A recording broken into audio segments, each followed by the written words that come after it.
The X Zone Radio Show with Rob McConnell is largely an opinion talk show.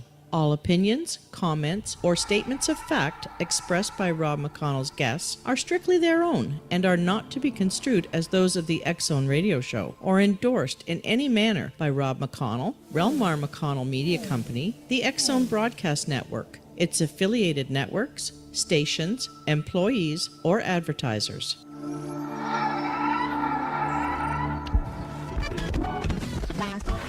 All Hit Radio.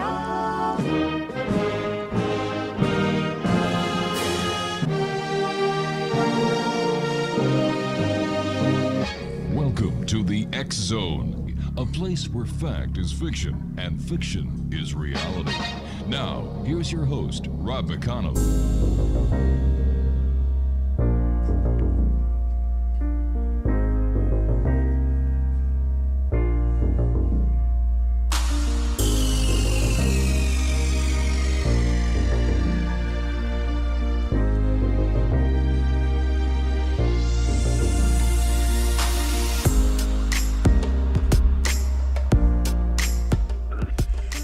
And welcome to the X Zone, everyone. I am Rob McConnell. We're coming to you from our broadcast center and studios in Hamilton, Ontario, Canada. We're coming to you around the world on the X Zone Broadcast Network, Talkstar Radio Network, Mutual Broadcast Network, iHeartRadio, and Simul Radio. If you're watching us on TV, there's only one place that you can watch us, and that's on the X Zone TV channel on Simul TV. So welcome to you, one and all. My guest this hour is a gentleman who is very well known and highly respected within the world of the paranormal and other sciences as well. His name is Jeffrey Mishlove, and he is definitely a world-class expert on the paranormal. And you may be saying, well, wait, I've never heard of him before, so tell us about him. Well, I'm going to read from his very own media kit here because it tells everything in quite detail, and you should really know the man that we're going to be talking to this hour. Number one, he holds the world's only doctoral diploma in parapsychology, ever awarded by an accredited university, that's the University of California, Berkeley, in 1980. He conducted his first parapsychology experiments as an undergraduate student more than half a century ago. His book, The PK Man, A True Story of Mind Over Matter, presents the results of a 10-year case study involving UFO appearances, power blackouts, ending of droughts, control of hurricanes, control of athletic events, and many other large-scale phenomena. The case is probably the most dramatic ever recorded in the history of physical research and parapsychology. His book, The Roots of Consciousness, has been widely used as college text for introductory course into consciousness studies. As a radio and television host, he has conducted over 1,000 interviews with researchers, thought leaders, and practitioners involved in parapsychology and the related disciplines. He currently produces daily monologues on parapsychology and related topics for his New Thinking Aloud channel on YouTube. He is the recipient of the Pathfinder Award from the Association of Humanistic Psychology for outstanding contributions to the exploration and expansion of human consciousness. His book, Psi Development Systems, based upon his doctoral dissertation, is a comprehensive overview of methods for training psychic abilities. Joining me now is Dr. Jeffrey Mishlove, and his website is www.newthinkingaloud.org or www.newthinkingaloud.com. And Jeffrey, welcome back to the X Zone. It has been way too long. Well, it's a pleasure to be with you, Rob. Jeffrey, over the years, you must have seen many changes in how parapsychology and the paranormal is investigated. But first, I must congratulate you on your doctoral degree, the only one ever issued by an accredited university.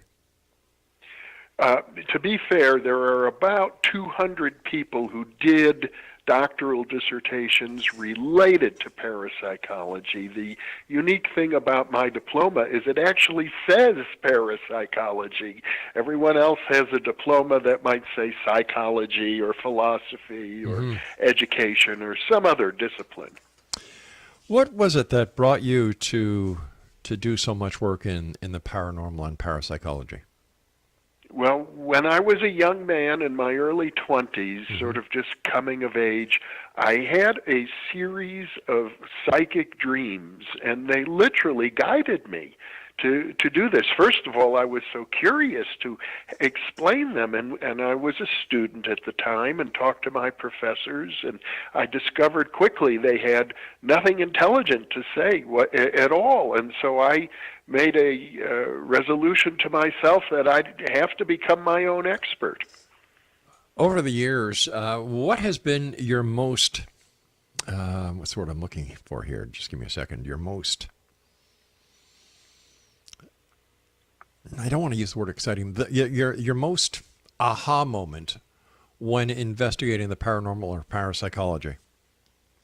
Well, I think it would be back in 1976 when I set up an experiment with Ted Owens, the PK man. He had a reputation for causing UFO appearances, and I thought, well, let's see if he can do one for me. And he said yes, he would make 3 of them occur within 100 miles of San Francisco within a 90-day period. And as it began to happen, he called me up one day. He said, Jeffrey, I can really feel this energy building. This is going to be incredibly dramatic.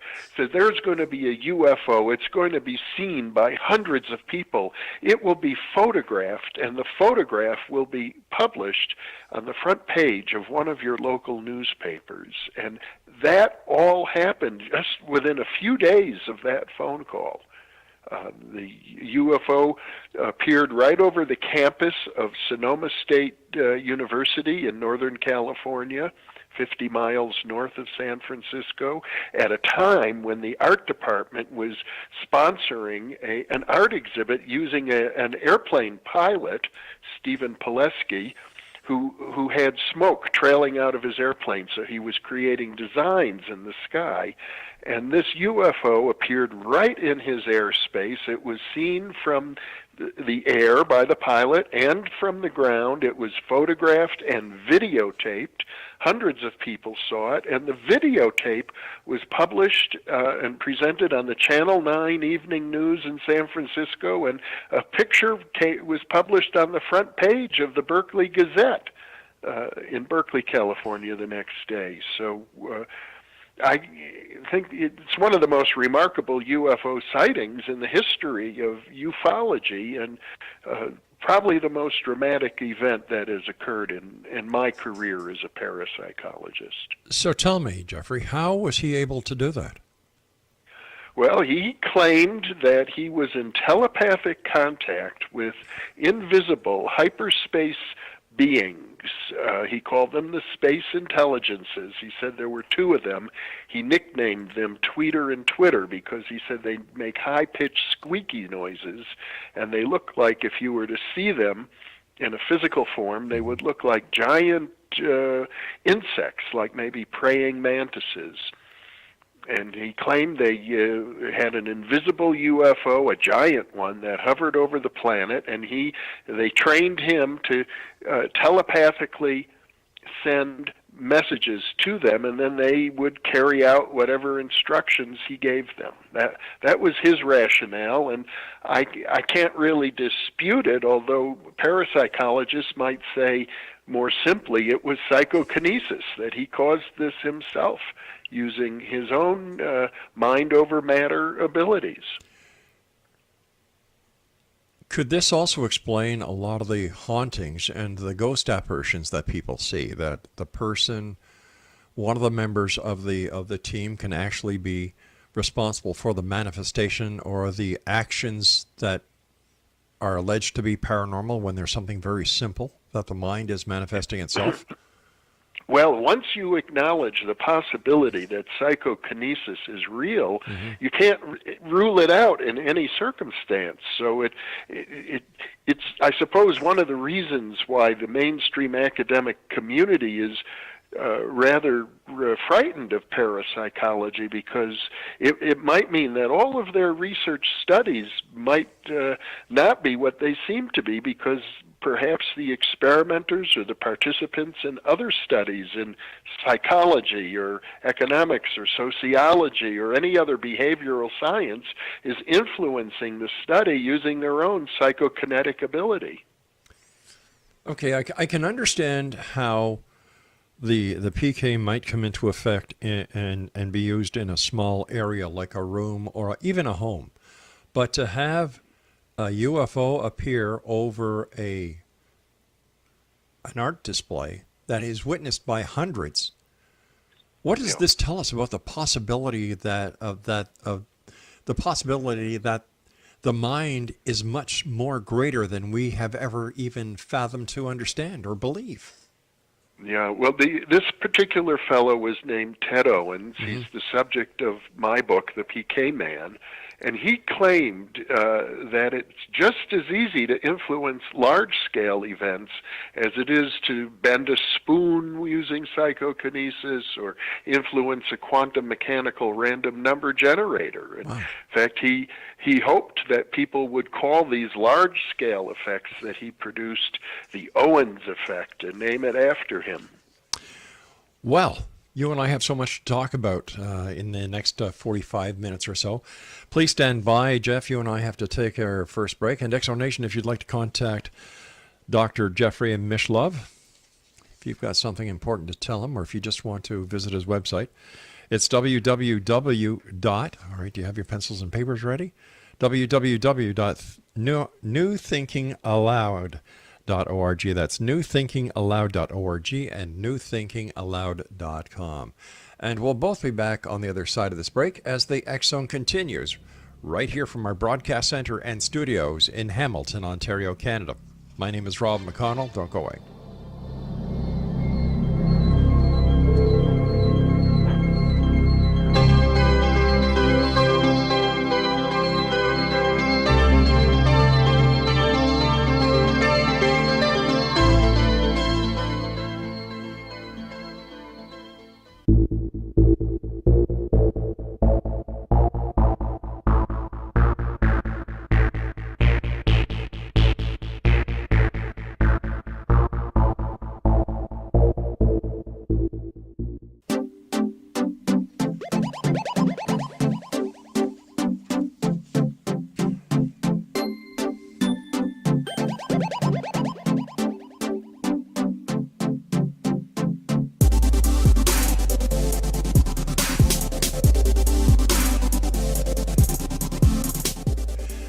Jeffrey Mishlove is our special guest this hour. Exonation, www.newthinkingaloud.org and newthinkingaloud.com.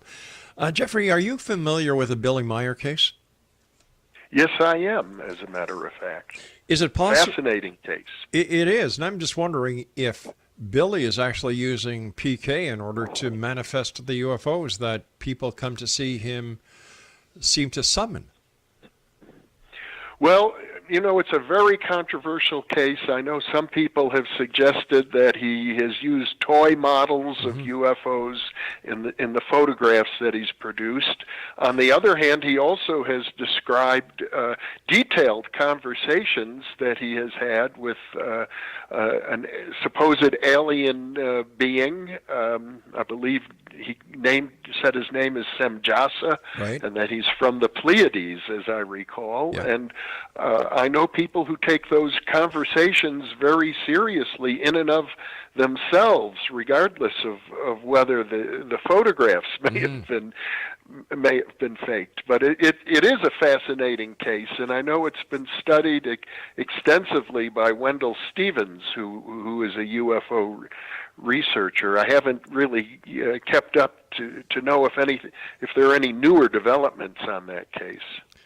The only newer developments that I'm aware of, when I had Michael Lahorn on the show a couple of, last year as a matter of fact, was that Billy's predictions that he has documented are more, there's a more likelihood of them coming to pass than even with Nostradamus and his predictions.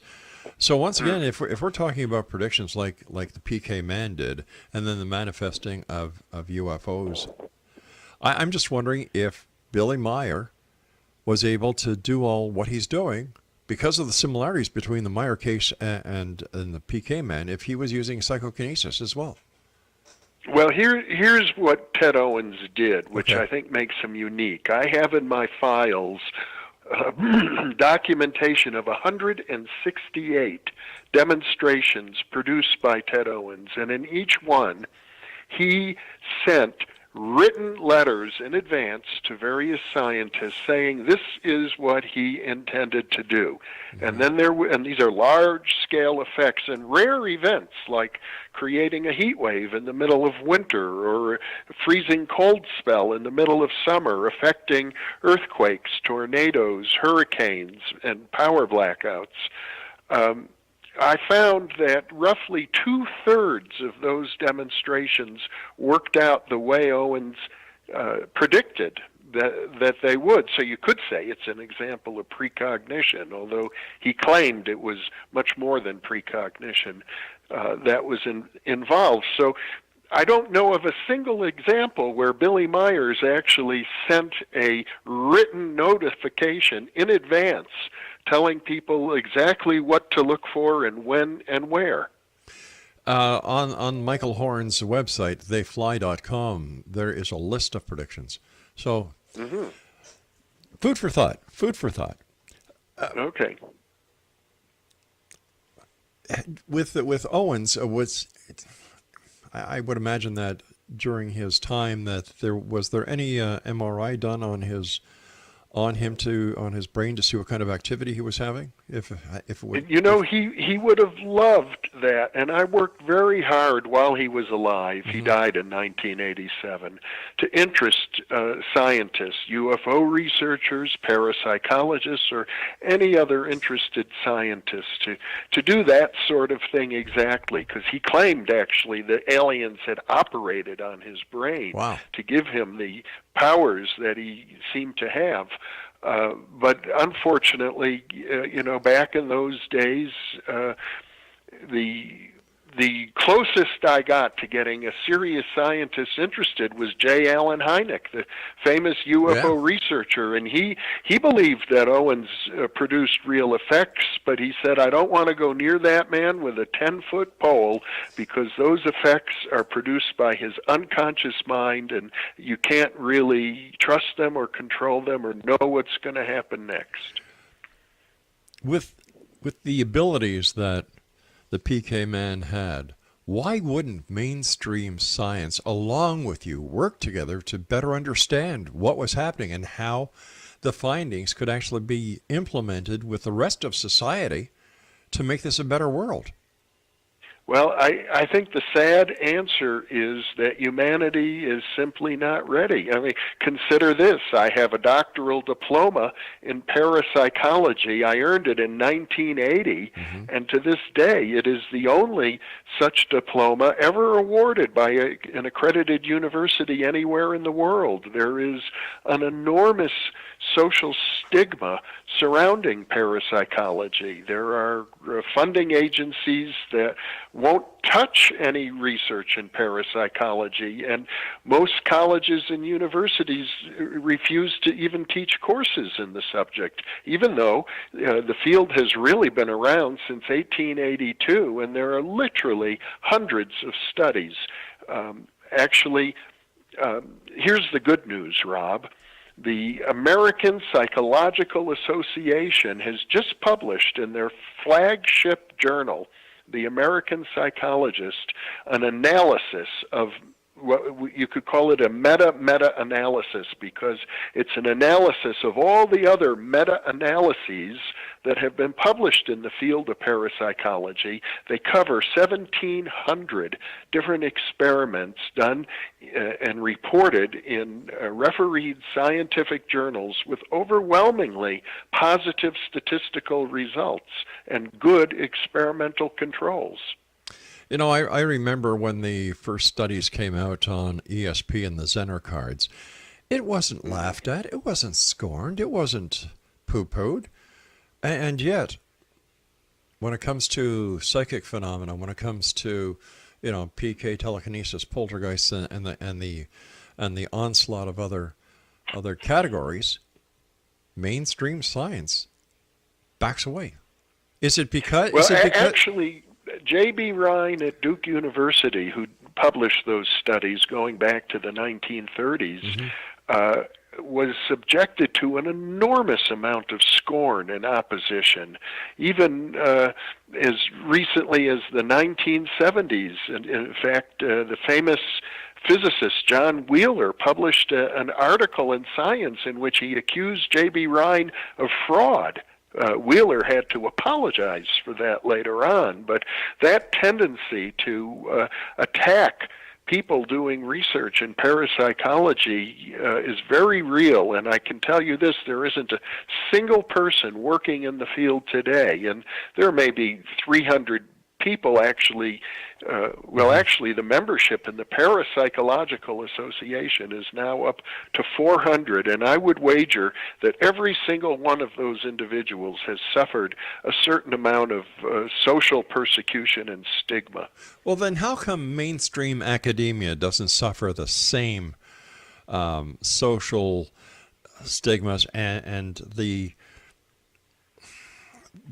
way that parapsychologists are treated? Because we all know that Christopher Columbus did not discover the Americas, and yet he is heralded as the founder, and yet it's not true. We know so much now about our past, but I often wonder if it's all a matter of saving face for academia. Well, I know the reasons are very complex. I think it has to do with people being afraid they're going to be hoodwinked, and they don't want to fall for what their critics would accuse them of supporting the rising tide of superstition and irrational thinking. And I mean, there are all of these complex reasons, and not the least of which is that mainstream academia is, for the most part, wedded to a kind of materialistic metaphysics, which, according to which they think psychic phenomena are impossible. But when we also use the example towards science and academia, that many scientists and many members of academia are Christians or Catholics or some other participant in a religious philosophy, where there is no proof of the deity that they recognize as God. Well, you know, you're absolutely correct about that, but when it comes to the mainstream religions, they're kind of accepted, even though they contradict the materialistic paradigm. But parapsychology is more threatening for some reason, and you know, the critics will tell you, oh, the research is just shoddy, and that everybody involved is a true believer, and that's why they report positive findings. But careful analysis, such as this recent meta-analysis published by the American Psychological Association, shows that's not true. And I'm hopeful that this particular publication, because the psychologists are the most resistant of all the academic disciplines, that this is going to mean that perhaps parapsychology has turned the corner this month. I hope it does. I really hope it does, because I believe that getting more members and more people involved, like yourself, with your qualifications, your expertise, the amount of years that you have researched this topic, and we get the truth and the real information out to the people, man, that'll be a day that I take my hat off and say, you know what, world? There's still a chance for you all. We'll be back on the other side of this break as we continue here in the X Zone from our broadcast center in Hamilton, Ontario, Canada. Jeffrey Mishlove is our guest. www.newthinkingaloud.org and newthinkingaloud.com. I'll be back on the other side of this break with the news. Don't go away.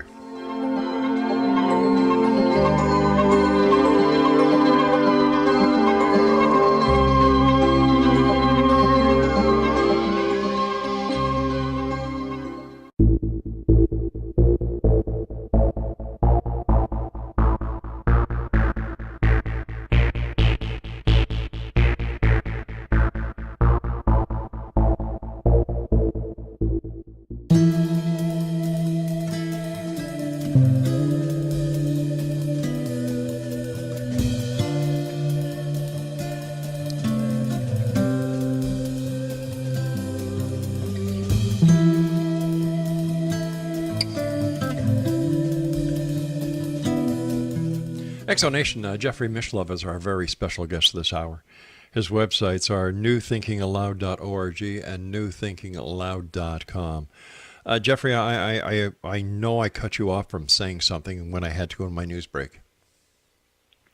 Well, now I hope I could remember what I was going to say at the time. I'm afraid it's slipped through my mind. Okay, let me ask you this then, Jeffrey.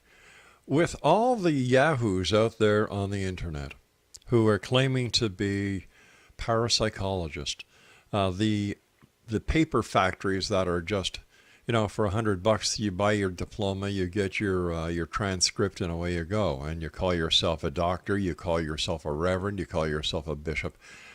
How does that make you a person who went through the academic procedures? You did a dissertation, you've got a diploma from an accredited university, you are the real McCoy. How do all these people who are just full of donkey crap? Well, now you've reminded me of what I was about to say, Rob. Good question. And the point I wanted to make is that roughly 2/3 of the population have had psychic experiences and have no problem accepting them. It's just that in academia you have about 25% of academics who are very strongly hostile, who are hardcore materialist, skeptic, atheist types, and they're threatened by parapsychology because it might imply a scientific empirical basis for religion, which is something they're opposed to. They think religion is an evil scourge on humanity. But because there's such popular interest and very little in the way of accredited professionals, there's that space is going to be filled up with all sorts of people making claims, and so all that I can do is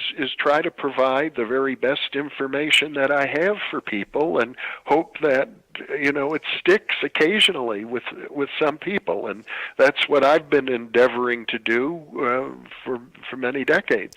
Based on your research and being the author of Roots of Consciousness, what do we know today about consciousness? Consciousness is the great mystery. William James, the founder of American psychology, wrote a classical essay called The Stream of Consciousness back in about 1890, and he wanted to initiate the scientific study of consciousness back then. But shortly after his death, the field of academic psychology took a turn in a different direction and became what they call behavioral science, meaning they only want to look at behaviors, not about consciousness at all. And so it took until roughly the 1970s before psychologists at all began to get interested in consciousness. And now it is a hot topic, a hot interdisciplinary topic in academia. And I would say this: the tendency these days is to say that consciousness is not an epiphenomenon of mind, of matter. That is, it is not the product of your nervous system. The consensus seems to be suggesting that consciousness is fundamental to reality, just like time and space and matter and energy are fundamental. Let's talk a second about something that many researchers, and I'm talking about the self-professed researchers here, I'm not talking about a legitimate researcher like yourself. They all talk about poltergeist. They all talk about demonic possession. They all talk about this, that, and the other thing. When it comes to psychic abilities and those who are able to either use what can be proven to be psychic abilities and those who can communicate with the other side, what is your professional opinion about a medium, and do you have any idea how they do it? Well, it seems as if there are some mediums who are very good at what they do.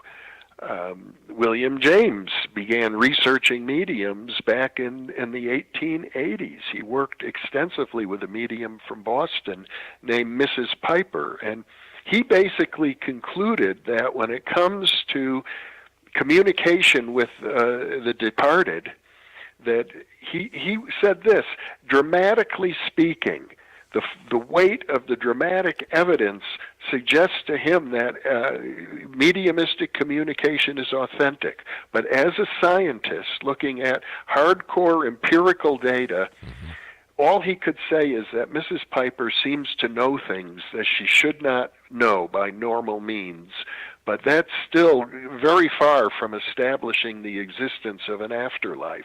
You might say that this medium and other mediums have offered ample proof of extrasensory perception, but evidence for the afterlife can always be potentially explained away as extrasensory perception amongst the living.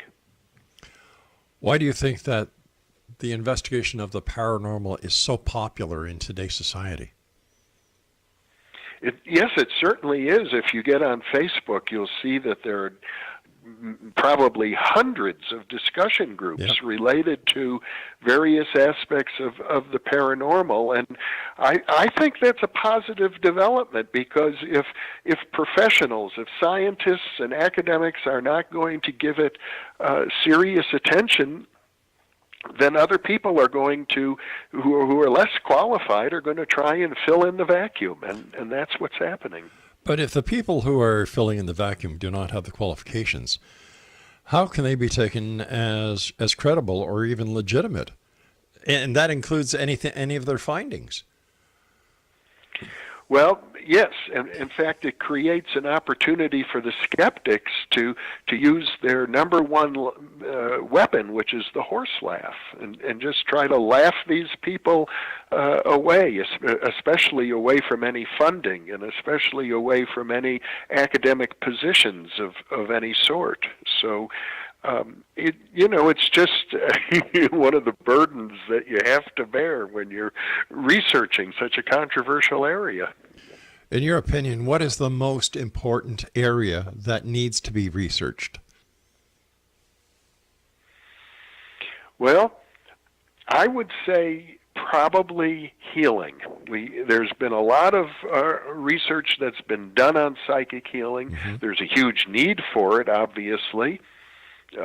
Our medical system is incredibly expensive. It's in some ways a burden on the whole economy, and to the extent that there are psychic healing, spiritual healing approaches that are highly effective, and the research suggests indeed there are, that this is an area that the entire society will benefit from more research.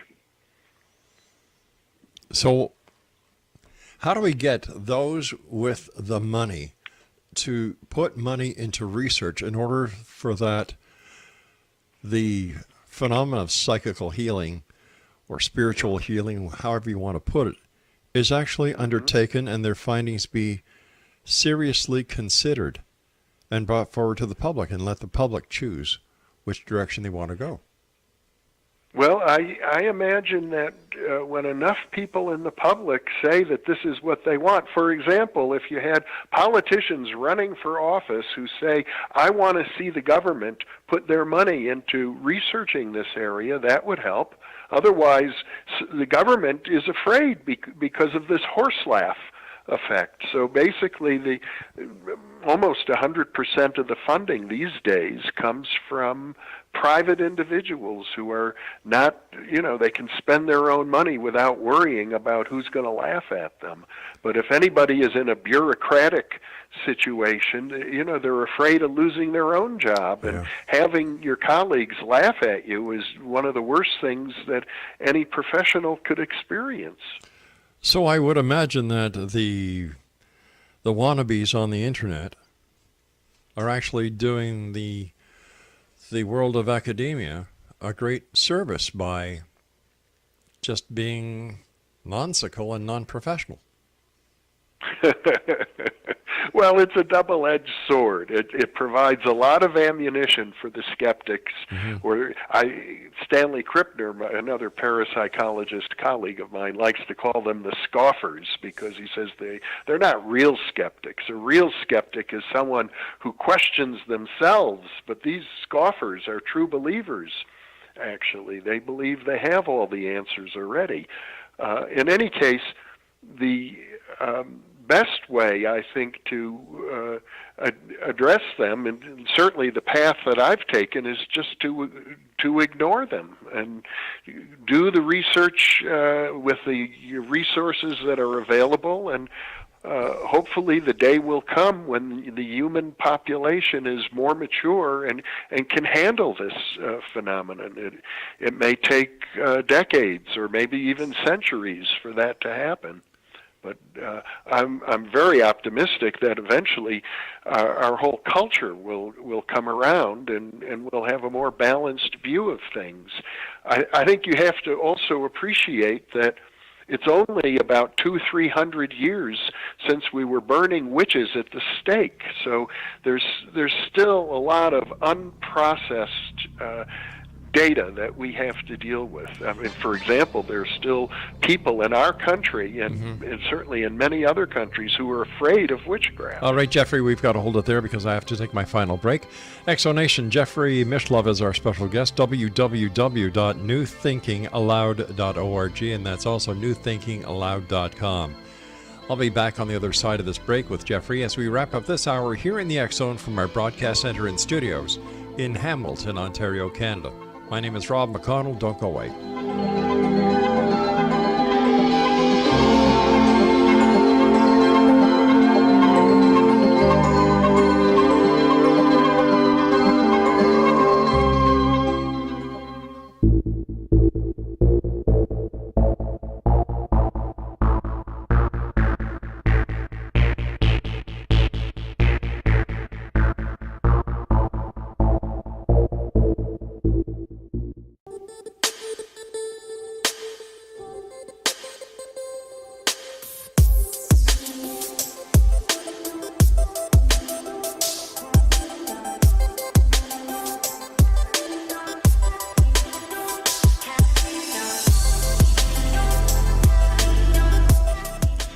Exonation, Jeffrey Mishlove has been our guest this hour. And I must say, Jeffrey, it's been a great pleasure talking to you. And as I said to you during the commercial break before we came back on air, I want to thank you so much for coming on the show and also for doing the great work that you've done over the years. And it's because of your efforts and the efforts of other researchers and scientists like yourself that I believe in my heart of hearts that the paranormal will be soon recognized as a science and not a pseudoscience, and that the work that you've done and other researchers will be finally taken very seriously, and academia will have no other choice than to say, you know what, it's real. So thank you for your work, sir. Thank you. As a parapsychologist, do we have any inkling or any way whatsoever, Jeffrey, that we can understand how a psychic does psychic predictions? Are they, in fact, using the PK, as you and I discussed earlier this hour, or do they have the subconscious ability to bend the time-space continuum and actually review the future before it even happens? Well, it's a really good question. I can tell you it's very controversial. There's some people who say it's impossible for anyone to know the future because the future hasn't happened yet. There are other people, especially in the field of physics, who say, oh, yes, Einstein understood that the future exists in the now moment. It all really exists in the now moment, and that there have been, in the last 5 years, annual conferences amongst physicists on what they call backwards causality. In other words, causal influences on the present moment coming from the future. Even particles that move backwards through time. So it's an area that physicists are now giving very serious consideration. What influence do you think that quantum physics, quantum mechanics will have in the world of the investigation of paranormal phenomena and in parapsychology?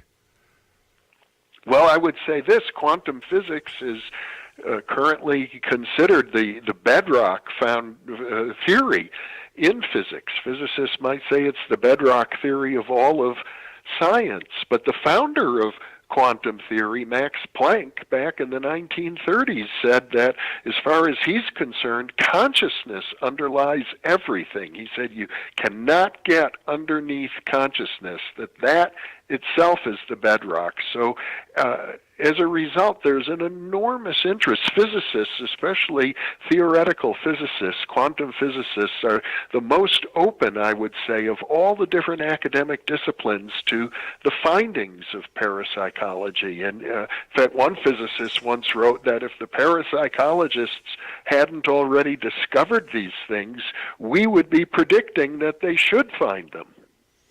Very interesting. And once again, going back to PK, what is your expertise and what is your expert opinion when it comes to poltergeist activity? Well, the standard thinking about poltergeists is that we're not talking about a noisy ghost, which is what the term means in German. Right. What it really is psychokinetic activity, typically associated with a teenage person, a young person who has anger issues and who has a lot of repressed anger, and the anger comes out psychokinetically in terms of poltergeist-like manifestations. So I would say that view is not 100% satisfying to me. There are poltergeist cases I'm aware of that where it really does appear as if there might be a discarnate entity producing the phenomena. So the problem is that there are very few people researching it. You know, once again, in the field of physics, you have thousands of physicists working on problems like string theory, whereas there are probably less than a dozen full-time parapsychology researchers in the world today. Tell me about New Thinking Aloud. I love that. Well, let me say it's spelled ALLOWED. Right. And I started the original Thinking Aloud TV series. It ran on the satellite to public television stations across North America from 1986 to 2002. And then in 2015, 3 years ago, I launched the YouTube channel, New Thinking Aloud, to sort of pick up where we left off in 2002. And my goal is to interview the senior researchers in the field of parapsychology and consciousness exploration, and to do as much as possible what I call career retrospective series of interviews. So I've been interviewing a lot of guys who are in their mid to late 70s and even in their 80s, and in fact even in their 90s. Wow. And I do lengthy interviews with them, sometimes as many as 24 interviews covering their whole life work, so that they will have a legacy to leave behind for people who watch video. And I'm endeavoring to put out the very best information from the most serious people in the field that I can find. When it comes to parapsychology and the research that you do and other parapsychologists who are accredited, the work that they do, over the past 20 years, Jeffrey, where have you seen the biggest change when it comes to the recognition of the research that you and others have done? Well, I would say one place to look would be the field of remote viewing. The government sponsored a remote viewing program that ran for 20 years from roughly 1976 to 1996. And after the government closed down what was known as the Stargate program, the participants who were in the military and in private research institutions began setting up a whole range of small businesses doing remote viewing for profit and for social good. And now you've got literally thousands of people who have been trained in the remote viewing process, which I would say is another form of clairvoyance. And it's like a cottage industry at this point. There are people who are using it successfully for predicting the stock market, for wagering in athletic events, for working with police departments. I wouldn't be surprised if the military still has a very, very quiet, secret group doing that work. They'd be foolish if they didn't, because during the time the program was publicly active, well, it was secret at the time, but during those years that we now know about, there were many successes for the intelligence services. So it seems as if remote viewing is a skill that can be taught, that can be communicated to people, and that has real practical applications. It's not as if you're going to become a billionaire overnight or work miracles, but very slowly, very surely, the people in the remote viewing community, and they now have their own organization, the International Remote Viewing Association, I would say they're doing good work, and they deserve to be watched carefully. But if remote viewing is as good as many people believe it is, why don't the remote viewers go into the future and come back with the solutions to many of the problems facing this planet today? Well, I suppose you could say it's the Cassandra effect. To my knowledge, there are remote viewers who do have solutions to a number of problems, but then there's, you know, the myth of Cassandra. She was given the gift of prophecy by the gods, but they also cursed her at the same time and said, yes, you can foresee the future, but no one will believe you. And to some extent, parapsychologists are still faced with that problem.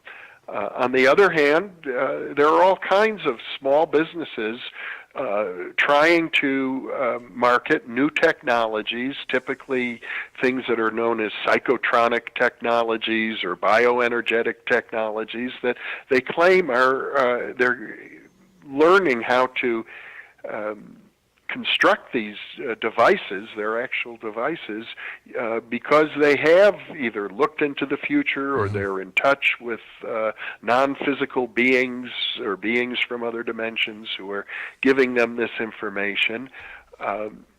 I haven't had the opportunity to test all of these new products that are out on the market now. I know there are dozens of them, but it's not as if we're lacking in solutions. It's really more a question of implementing them. You know, if we had the political will, we could end starvation on the planet today. But the will to do that doesn't seem to exist. Well, the same thing is probably true with global warming. Exactly. Jeffrey, the time has come when you and I must say so long for tonight. But once again, thank you so much for coming on the show. I'm a big fan of yours. And I hope that we have the pleasure of bringing you back on in the future so we can continue this very interesting talk on the reality of parapsychology. I would enjoy that, Rob. Take care of yourself, my friend, and look forward to speaking to you again soon. Exonation, if you'd like to find out about Dr.